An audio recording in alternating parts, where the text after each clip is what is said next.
फिर बैठ जाए। शीघ्रता करें, सांस ग्रहण करें, खड़े ना रहें।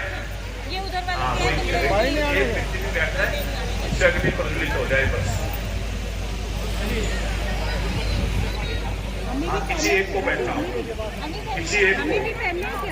हाँ, अग्नि प्रज्वलित हो जाएगी, वहाँ व्यवस्था बन जाएगी, नहीं तो फिर बाद में करना पड़ेगा आप लोगों को आचार्य। इसलिए पहले मैं अपने प्रधान श्री राजपाल सिंह आर्य जी से निवेदन करता हूँ, शास्त्री जी को अंग वस्त्र पहनाकर मंच को सुशोभित करें और हमारे ब्रह्मचारी जी को शांतिपूर्वक बैठाकर और शांति से बच्चों को एक तरफ खड़ा कर लें, जो पढ़ते बच्चे हो मेरे पास मंच के पास बैठे। चलिएगा, आप लोग यज्ञवेदी पर बैठे हैं, आचमन भवे आगे छोड़ देंगे, छोड़ देंगे, अपनी सामने सामने छोड़ देंगे और पुनः से फिर दाहिने हाथ में जल ले लेंगे। ओम अमृतो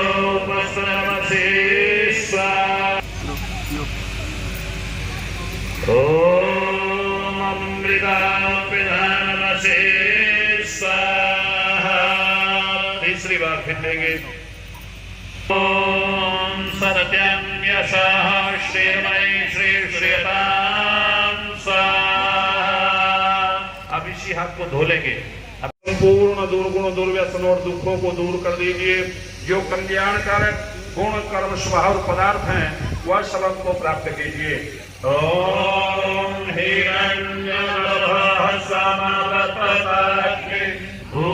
शरीर आत्मा और समाज के बल का देने हारा, जिसकी सब विद्वान लोग उपासना करते हैं और जिसका प्रत्यक्ष सत्य स्वरूप शासन और न्याय अर्थात शिक्षा को मानते हैं, जिसका आश्रय ही मोक्ष सुखदायक है, हरे परमात्मा की प्राप्ति के लिए आत्मा और अंतःकरण से भक्ति अर्थात उसी की आज्ञा पालन करने में तत्पर रहें। कपूर जला देंगे और जब मंत्र पूरा हो जाएगा तो इसको जो है आप यज्ञ कुंड में आधान कर देंगे।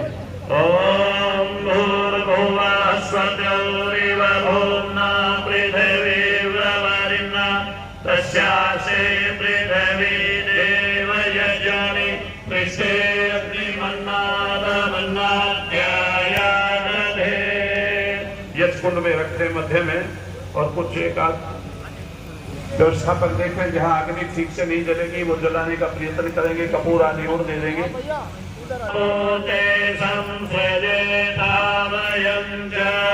अस्मिन् सहस्ते अद्युतस्मिन् विश्वे देव यजमानस्य सीदता। 8 अंगुल की कुछ संविधाएं होंगी आपके पास में, 3 संविधाएं चारों ओर रखी हैं। पति पत्नी दोनों हाथ लगा लेंगे घी में डुबो करके आगे से, और मंत्र के बाद जब हम स्वाहा बोलेंगे तब इसको चढ़ाएंगे। दोनों हाथों से पकड़ें, पति पत्नी दोनों एक साथ हाथ लगा लें एक दूसरे को। ओम अयं तैर्मयात्मा जातवेदसेने ध्यस्वमधस्वते धमधया जास्मान् प्रजया पशुभिर्ब्रह्मवर्चसे नानाद्येन सरेधया स्वाहा। इदमग्नये जातवेदसे इदन्नमः। अब ध्यान देंगे मेरी बात पर। अगली जो संविधा है जो अब की बार हम स्वाहा बोलेंगे उस पर नहीं चढ़ाएंगे आप, ध्यान दें। दूसरा स्वाहा जब बोलेंगे उस पर चढ़ाएंगे। ओम सविधानम् आस्मिन् हव्याजुहोतरं स्वाहा। इदमग्नये इदन्नमः सुसमिताय। एक रूप से पकड़ेंगे जैसे पैन पकड़ते हैं। व्यवस्था पर देख लेंगे किसी ने चम्मच को ठीक से नहीं पकड़ा है। स्वाहा का उच्चारण आप सभी करेंगे। स्वाहा कृतम ऊर्ध्वम नभस्वः। जब हम स्वाहा बोलते हैं तो हमारे जो प्राणों की गति है वो ऊर्ध्व होती है, ऊपर को होती है, प्राण शक्ति बढ़ती है, इसलिए स्वाहा का उच्चारण आप सभी करें। चलिएगा।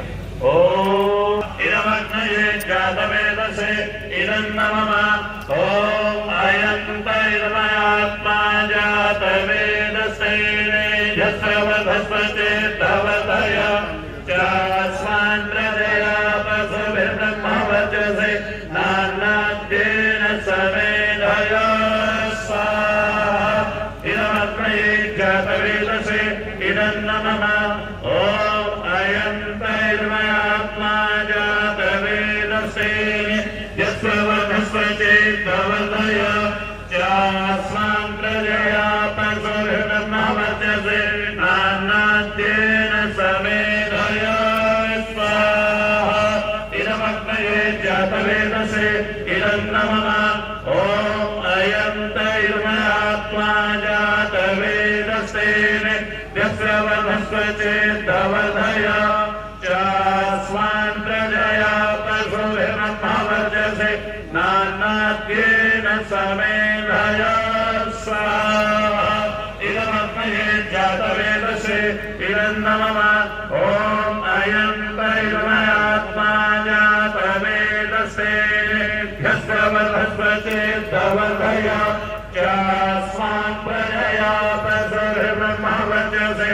नानाद्येन समेधय स्वाहा इदमग्नये जातवेदसे इदं नमः। चम्मच रख देंगे, जल प्रोक्षण करेंगे ये से उत्तर की ओर। ओम अनुमते अनुमन्यस्व। उधर दे दो भाई, डाल दो। अब उत्तर की साइड में डालेंगे, पश्चिम से पूरब की ओर। ओम सरस्वत्यमन्यस्व।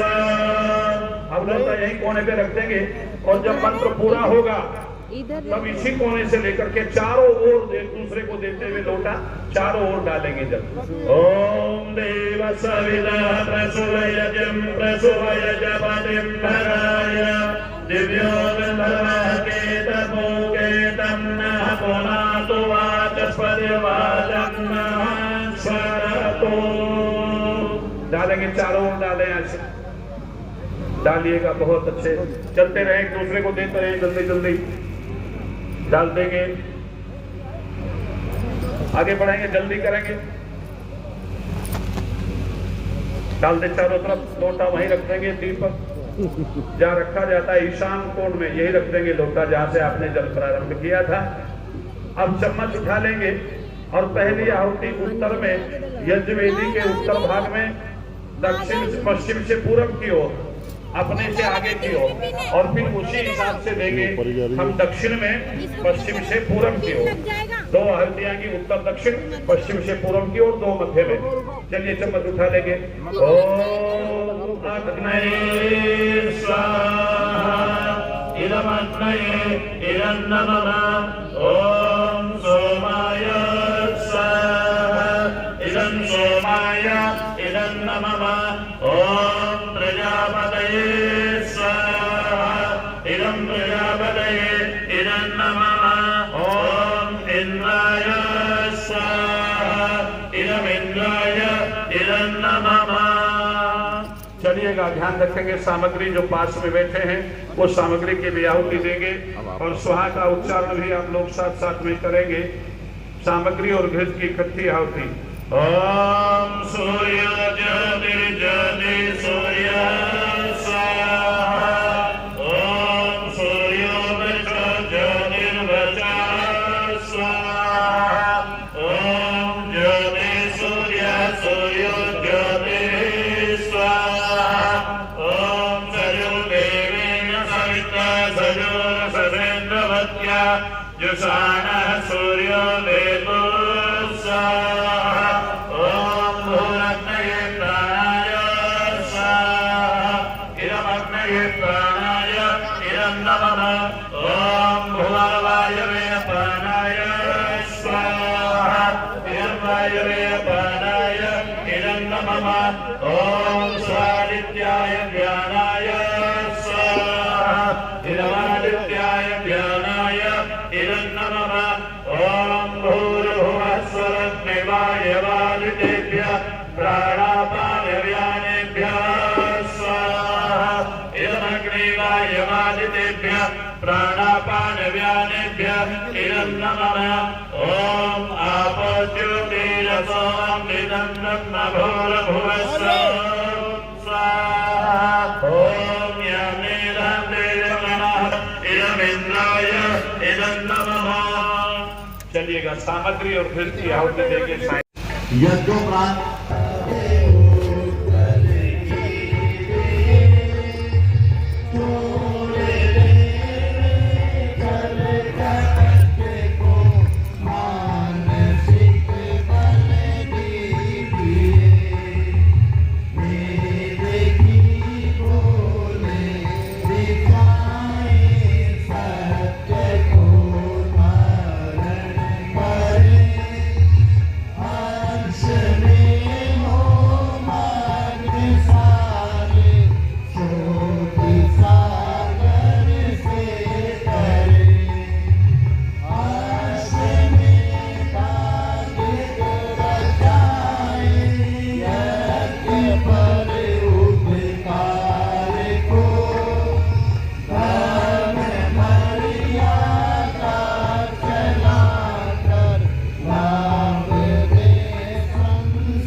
सर्वे संतो निरामया सर्वे भद्राणि पश्यन्तु मा कश्चित् दुःखभाग् भवेत्।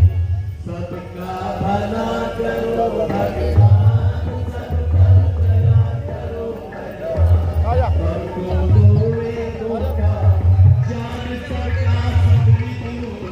और मन ही मन पूरे संसार की कल्याण के लिए ईश्वर से प्रार्थना करेंगे। और जितने लोग यहाँ बैठे हुए हैं, मैं सबसे निवेदन करूंगा कि वो मेरे साथ मिलकर के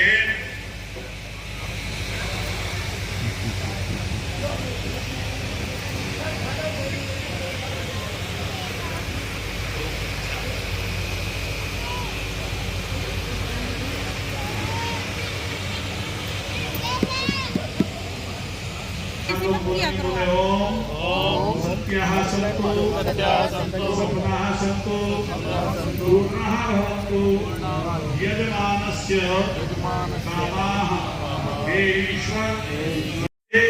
स्वस्ति न इन्द्रो बृहस्पतिः स्वस्ति नः पूषा विश्ववेदाः स्वस्ति नस्तारक्षो अरिष्टनेमि स्वस्ति नो बृहस्पतिर्दधातु। चारों मंदिर से फूलों के पेड़ चलते चले जाओ।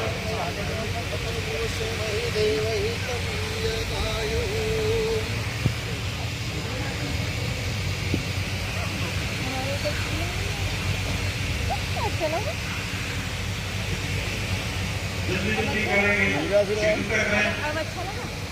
आ जाओ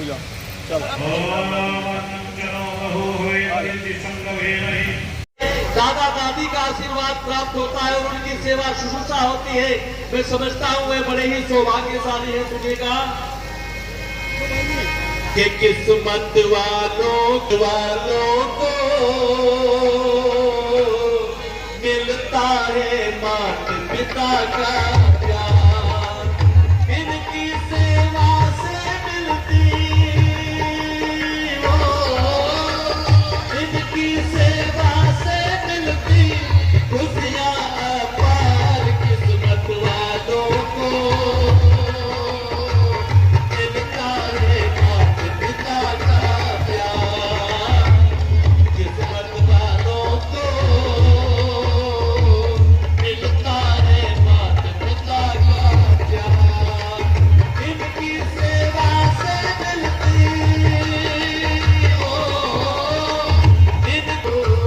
मिलता पिता का प्यार। जन्म समय में माँ बच्चे के कितने कष्ट उठाते हो, जन्म समय में माँ बच्चे के कितने कष्ट के उत्थान में लगा दिया। बस मैं एक गीत उनके सम्मान में स्वामी दयानंद जी को समर्पित कर रहा हूँ कि तेरी जय हो, तेरी जय हो, तेरी जय हो, तेरी जय हो, तेरी जय हो, तेरी जय हो, तेरी जय हो ऋषि दयानंद, तेरी जय गुरुदेव दयानंद, तेरी जय हो, तेरी जय हो। निकल दिया कमाल, एक बात क्या कहे तेरी हर भाषा, तेरी जय हो, तेरी जय हो। अरे शानी नहीं था जग में कोई मेरे देवता का, शानी नहीं था जग में कोई मेरे देवता का। उस राष्ट्र में जन्म ले तो बन गया जाता, उस राष्ट्र में जन्म ले तो बन गया जहाँ का। कोई दोस्त था या दुश्मन, कोई दोस्त परवाह ना करी, देखे जो सितम औरों पर आंखें तेरी भरे, पर आके तेरी भरे रोटी तूने कर दिया कमाल एक बात। उधर ध्यान मत दे, आप पुस्तक के आगे में ध्यान मत दो, मेरी तरफ देखो। मैं जो आपको समझा रहा हूँ, सुना रहा हूँ, मुझे सुन ले थोड़ी देर के लिए। आपका आना और सार्थक हो जाएगा। कुछ तो सार्थक आपने कर लिया यज्ञ करके, लेकिन यदि आप अपने जीवन में सुख चाहते हैं तो सुनने की प्रवृत्ति आप लोगों में होनी चाहिए। ये सुनने की प्रवृत्ति मोमडन्स लोगों में ज्यादा है, तुम में नहीं है, क्योंकि तुम्हें धर्म का न तो ज्ञान है न तुम्हें पता है धर्म क्या चीज होती है। यदि हम मुसलमानों में चले जाएं और सुनाने के लिए कहें तो सुई की आवाज भी सुनाई देती है गिरने की। लेकिन हम लोग क्या करते हैं, देखो अभी भी लोग लगे हुए हैं इस कार्य में। कोर्ट में है तो दूर से दिख रहा है ये ईसाई है, धर्म का लेवल बाहर लगाया है। हालांकि धर्म बाहर लगाने की चीज नहीं है, अंदर की चीज है। किसी ने बड़ा सुंदर कहा है कि धर्म और धन दोनों में अंतर है। जैसे टॉनिक और मरहम में अंतर होता है, मरहम बाहर लगाया जाता है और टॉनिक पिया जाता है। उस मरीज की बचने की कोई आशा नहीं होती जो मरहम को पी जाए और टॉनिक को बाहर लगा दे, कोई नहीं। और यही हाल तुम्हारा हो रहा है। आज कठोर शब्दों में मैं आपको कह रहा हूँ, तुमने धर्म को बाहर निकल के रूप में लगा दिया है और धन को तुम गटागट पिए जा रहे हो। ये तुम्हारी मौत का कारण, तुम्हारे विनाश का कारण है। याद रखना, तुमने धर्म को जाना नहीं। धर्म बाहर की चीज नहीं है। एक व्यक्ति पैंट शर्ट में है, एक व्यक्ति धोती में है, एक व्यक्ति कुर्ते में है। जरूरी नहीं है कि धोती कुर्ते और तिलक वाला व्यक्ति ईमानदार हो, और जरूरी नहीं है कि पैंट शर्ट में व्यक्ति बेईमान हो। ध्यान रखना, ये बाहर का निर्माण भी आ गया। जब उसने देखा विरोचन प्रस्ताव रख रहा है तो सुनंदना भी प्रस्ताव रखने लगा कि तू मेरे साथ कर ले।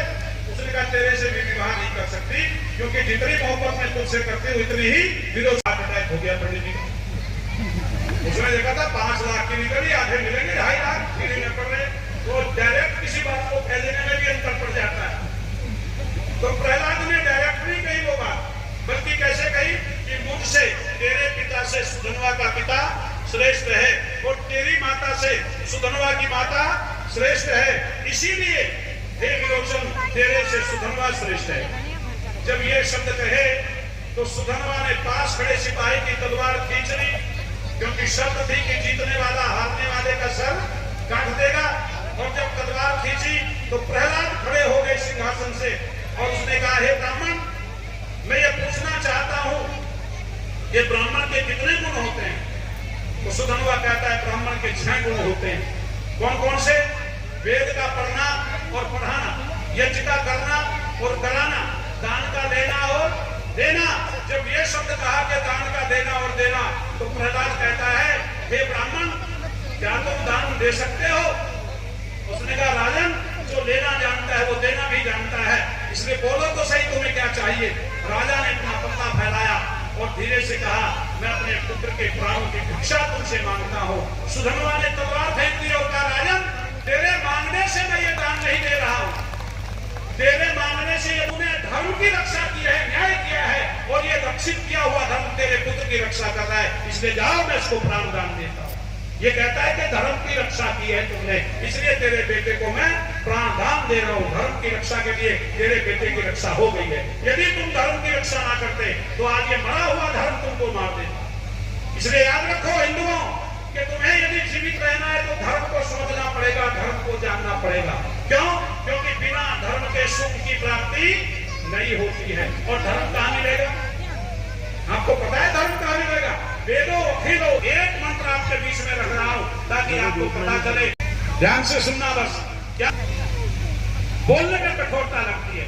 मैं मानता हूं कि जिस समय बोरी में अनाज को डाला जाता है तो खूब हिलाया जाता है ताकि वो ठीक से बैठ जाए। तो धर्म का जब भी उपदेश करो, मरे हुए शब्दों में मत करो, कठोर शब्दों में कहो, ताकि तुम्हारे अंदर वो दमता चला जाए, पहुंच जाए जहां हम पहुंचाना चाहते हैं हृदय में। यदि हम धीरे से बोलेंगे तो आपकी समझ में नहीं आएगा। ये मत समझना कि मैं गुस्से में हूँ, और जब गुस्सा आएगा तो फिर वो अलग से दिख जाएगा कि गुस्सा है शास्त्री, लेकिन गुस्सा नहीं। और सुन लेगा, सामवेद का मंत्र है, ऋग्वेद में भी आया है, और वो लिखते हैं, यम रक्षन्ति प्रसेतशः विप्र वरुणः अरिमा न शौकी दभ्यते जन।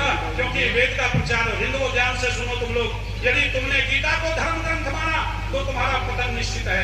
यदि तुमने रामायण को धर्म ग्रंथ माना तुम्हारा पतन निश्चित है, महाभारत को माना तुम्हारा पतन निश्चित है, क्योंकि जब तक इस धरा पर वेद का ज्ञान है तब तक कोई धर्म ग्रंथ उसका मुकाबला करने वाला नहीं।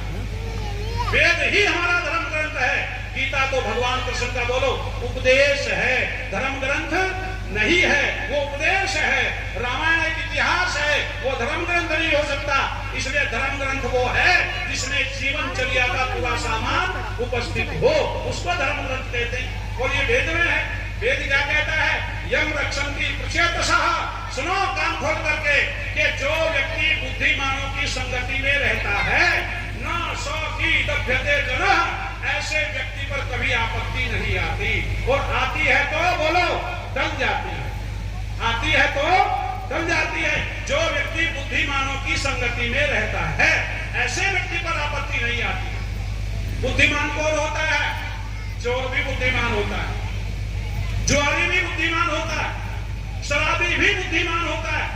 शाम के समय उसकी जेब में एक पैसा नहीं होता, लेकिन जब सुबह उठता है ना और शाम तक की स्थिति देखता है कहां से करूं, तो किसी न किसी जरिए से वो अध्यय कौवे का प्रबंध बोलो कर ही देता है बुद्धि के बल पर, है जी। जो खेलता है जुआरी बुद्धि के बल से खेलता है। तो क्या ऐसे बुद्धिमानों की संगति करें हम ना? वेद ने विशेषण दिया कि बुद्धिमान तो हो, लेकिन क्या हो? आर्य हो, श्रेष्ठ हो। आर्य का क्या होता है? श्रेष्ठ। भगवान राम क्या थे? आर्य थे। भगवान कृष्ण क्या थे? आर्य थे। भगवान शिव क्या थे? आर्य थे। भगवान हनुमान क्या थे? आर्य थे। पढ़ करके देखना अपने इतिहास को, आर्य शब्द भरा पड़ा है। और जब भी पत्नियां बोलती थी हे आर्य पुत्र, ये कहकर के उच्चारण करती थी। हिंदू पुत्र नहीं कहा उसने कभी। इतने सुंदर भजन सुनाए पूनम आर्य जी, कोषाध्यक्ष मिथिलेश आर्य जी, हाँ कोषाध्यक्ष मिथिलेश आर्य जी भी आए, और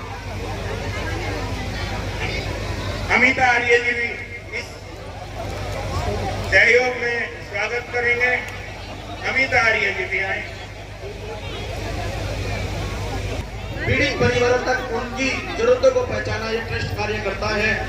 हमारे परमानंद आर्य जी। व्यक्ति इतना राजनीति के पैदा नहीं हुआ। ऐसा व्यक्ति जो बिना लड़े युद्ध को जीत ले रहे आज दुनिया में है कोई? बिना लड़े युद्ध को जीत लिया।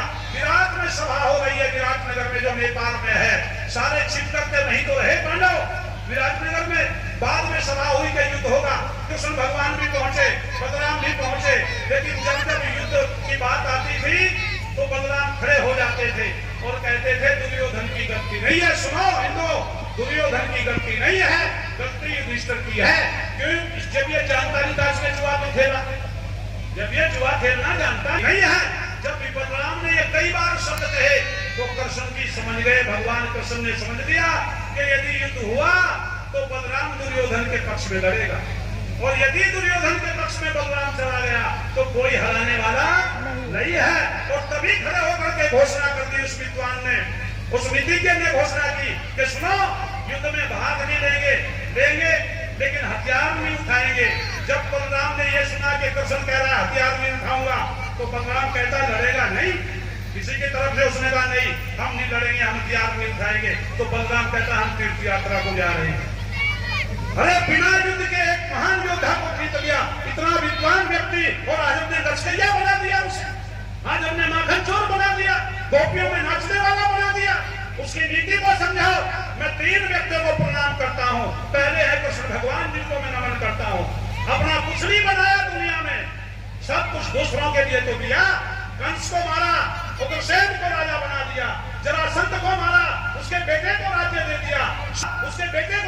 दिया, दुर्योधन का वंश खत्म कर दिया, युधिष्ठिर को राजा बना दिया। मुझे बताओ तो कृष्ण ने क्या दिया? बताओ मुझे कृष्ण ने क्या दिया? मैं इसलिए 4 लाइनें पेश करता हूँ। सदाचार हैवान को इंसान बना देता है, सदाचार हैवान को इंसान बना देता है, माली वीरान को गुलिस्तान बना देता है। हमको आप भी कहते हैं, दूसरों की नहीं, त्याग इंसान को भगवान बना देता है। इसीलिए भगवान के नाम से नवाजा गया, कृष्ण को भगवान कहा गया, क्योंकि कृष्ण ने अपने लिए कुछ भी नहीं किया। पहला नमन है उस महान आत्मा को जिसने पूरा राष्ट्र आर्यव्रत धर्म की स्थापना करने के लिए अपना सब कुछ न्यौछावर कर दिया। दूसरे व्यक्ति हुए हैं दुनिया में चाणक्य, मैं उनको भी नमन करता हूँ। इस पूरे राष्ट्र को एक करने में अपना सब कुछ तबाह कर दिया उस व्यक्ति ने, सर्वस्व आहूत कर दिया उस व्यक्ति ने। और तीसरा व्यक्ति हुआ सरदार पटेल, जिसने अपने आप को बचाना नहीं बल्कि अपने आप को तंगहाली में रखते हुए इन राष्ट्रों को जो अलग अलग पड़े थे सबको एक करके राष्ट्र संघ बना दिया। ये तीन ही तो व्यक्ति हुए दुनिया और तो बोलो ना मिलती। सुनने उपदेश भी सुन लेना, साथ साथ में उपदेश भी है। और आपको ये भी बताया जा रहा है कि ध्यान रखना कि भगवान कृष्ण को यदि पढ़ो तो जरा सोच करके पढ़ना, क्योंकि आज यदि कृष्ण को समझना चाहते हो तो उनके समकक्ष होना पड़ेगा। क्या करना पड़ेगा? उनके समकक्ष होना पड़ेगा। सुनो, मैं एक कहानी आपको बता रहा हूँ, बीच में थोड़ा टॉपिक बदल रहा हूँ। ऐसा आते हैं कथावाचक हमारे पास में और बड़े बड़े मंच सुसज्जित होते हैं। जितना हमारा समाज मंदिर के होते हैं, ये हमारे संरक्षक जी पूरी अपनी मीटिंग में और उसमें हमें दिशा निर्देश देते हैं, कार्यक्रम को किस तरह से सुसज्जित करना है। पूरे में हम सबका हर बात में सहयोग करते हैं। 85 साल की उम्र में भी हमें लगता है कि हम कम कार्य करते हैं और समाज के लिए, आर्य समाज मंदिर के लिए वे अपना सर्वस्व अपने आप को जो है वहां पर रखते हैं और कहीं भी किसी कार्यक्रम में अपने आप को पीछे नहीं रखते। हम पीछे रह जाते हैं, वो आगे निकलते रहते हैं। भगवान परमपिता परमेश्वर से हम यही प्रार्थना करते हैं, उनका यह आशीर्वाद 100 वर्षों तक उनकी आयु हो हमें मिलता रहे और हम सब उनके आशीर्वाद से स्वस्थ रहें और अपने जीवन को आगे बढ़ाते रहें। धन्यवाद पूरी टीम का। सौभाग्य है हमें कर्मठ संरक्षक की इतनी एज में भी मिले हैं। आप हर्षित ध्वनि से स्वागत करेंगे। बहुत ही ईश्वर की कृपा से मिलते हैं ऐसे संरक्षक, ये भी एक विशेष बात। अब मैं इसी टीम से निवेदन करता हूँ